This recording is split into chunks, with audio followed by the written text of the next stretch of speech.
कुरान करीम के बारे में नाकाबिले यकीन इंफॉर्मेशन। कुरान हकीम का दावा है कि इसमें कोई बातिल बात दाखिल नहीं हो सकती, इसलिए कि कुरान हकीम का एक एक हर्फ इतनी जबरदस्त कैलकुलेशन और इस हिसाबो किताब के साथ अपनी जगह पर फिट है कि इसे थोड़ा सा इधर उधर करने से सारी इंफॉर्मेशन दरहम बरहम हो जाती है। कुरान पाक की एजाजी शान नुमाया है। इतनी बड़ी किताबें, इतनी बारीक कैलकुलेशन का कोई राइटर तसव्वुर ही नहीं कर सकता। चंद अल्फाज बतौर नमूना है, वरना कुरान का हर लफ्ज जितनी मर्तबा इस्तेमाल हुआ है वो तादाद और उसका पूरा बैकग्राउंड अपनी जगह खुद इल्म इरफान का एक वसी जहान है। दुनिया का लफ्ज अगर 115 मर्तबा इस्तेमाल हुआ है तो इसके मुकाबिल आखिरत का लफ्ज भी 115 मर्तबा इस्तेमाल हुआ। शयातीनो मलाइका 88 मर्तबा इस्तेमाल हुआ। मौतो हयात 145 मर्तबा इस्तेमाल हुआ है। नफो फसाद 50 दफा इस्तेमाल हुआ है। हजरो फसल 108 दफा इस्तेमाल हुआ। कुफ्रो ईमान 25 मर्तबा इस्तेमाल हुआ है। शहर 12 मर्तबा इस्तेमाल हुआ है, जो कि शहर का मतलब महीना और साल में 12 महीने होते हैं। और यौम का लफ्ज 360 मर्तबा इस्तेमाल हुआ है। इतनी बड़ी किताब में इस अददी मुनासबत का ख्याल रखना किसी भी इंसान मुसन्निफ के बस की बात नहीं है। मगर बात यहीं खत्म नहीं होती। जदीद तरीन रिसर्च के मुताबिक कुरान हकीम के हिफाजती निजाम में 19 के अदद का बड़ा अमल दखल है। इस हैरान कुन दरियाफ्त का सेहरा एक मशरकी डॉक्टर राशिद खलीफा के सर है, जो अमेरिका की एक यूनिवर्सिटी में केमिस्ट्री के प्रोफेसर थे। 1959 में उन्होंने मुकम्मल कुरान पाक कंप्यूटर पर चढ़ाने के बाद कुरान पाक की आयात, उनके अल्फाज और हुरूफ में कोई ताल्लुक तलाश करना शुरू कर दिया। रफ्ता रफ्ता और लोग भी इस रिसर्च में शामिल होते गए, हत्ता कि 1972 में ये एक बाकायदा स्कूल बन गया। रिसर्च का काम जूं ही आगे बढ़ा, उन लोगों पर कदम ब कदम हैरतों के पहाड़ टूट पड़े। कुरान करीम के अल्फाजो हुरूफ में एक ही जैसी किताब तकदीर नजर आती है, जिसके मुकम्मल इदराक के लिए उस वक्त के बने हुए कंप्यूटर नाकाफी थे। कलामुल्लाह में 19 का हिस्सा सिर्फ सूरह मुदस्सिर में आया है। यहां अल्लाह पाक ने फरमाया, दोज़ख पर हमने 19 मुहाफिज फरिश्तों को मुकर्रर कर रखा है। इसमें क्या हिकमत है ये तो रब ही जाने, लेकिन इतना अंदाजा जरूर हो जाता है कि 19 के अदद का ताल्लुक अल्लाह के किसी खास हिफाजती निजाम से है। फिर हर सूरत के आगाज में कुरान मजीद की पहली आयत बिस्मिल्लाह को रखा गया है, गोया कि इसका ताल्लुक भी कुरान की हिफाजत से है, क्योंकि हम देखते हैं बिस्मिल्लाह के कुल हर्फ भी 19 ही हैं।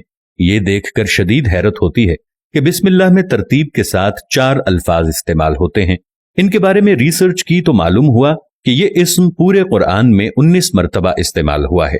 लफ्ज अर्रहमान 57 मर्तबा इस्तेमाल हुआ है, जो कि 19 ज़रब 3 का हासिल है। और लफ्ज अर्रहीम 114 मर्तबा इस्तेमाल हुआ है, जो कि 19 ज़रब 6 का हासिल है। और लफ्ज अल्लाह पूरे कुरान में 2699 मर्तबा इस्तेमाल हुआ है, जो कि 19 ज़रब 142 का हासिल है। लेकिन ये एक रहता है जिसका साफ मतलब है कि अल्लाह की जात किसी हिसाब किताबे नहीं है।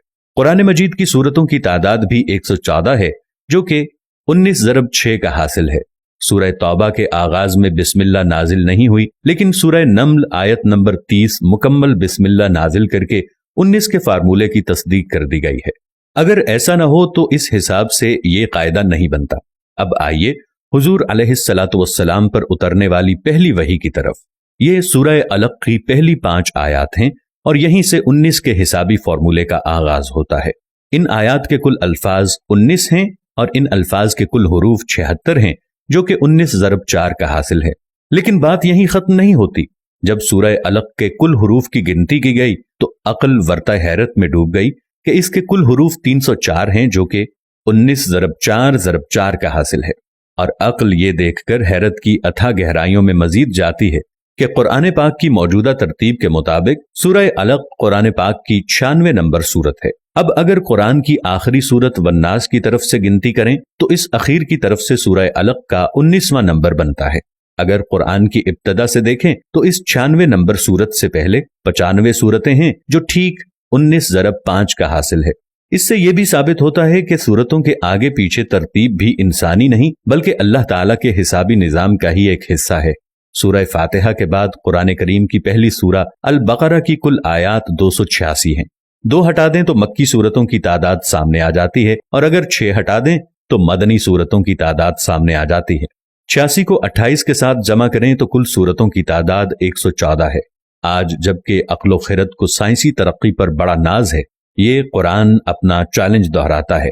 حساب دان، سائنسدان، ہر خاص و عام، مومن، کافر سب ہی سوچنے پر مجبور ہیں کہ آج بھی کسی کتاب میں ایسا حسابی نظام ڈالنا انسانی بساط سے باہر ہے۔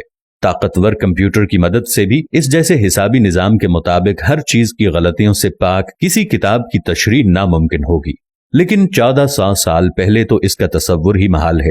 لہٰذا کوئی بھی صحیح العقل آدمی اس بات کا انکار نہیں کر سکتا کہ قرآن کریم کا حسابی نظام اللہ کا ایسا شاہکار معجزہ ہے جس کا جواب قیامت تک کوئی نہیں ہو سکتا۔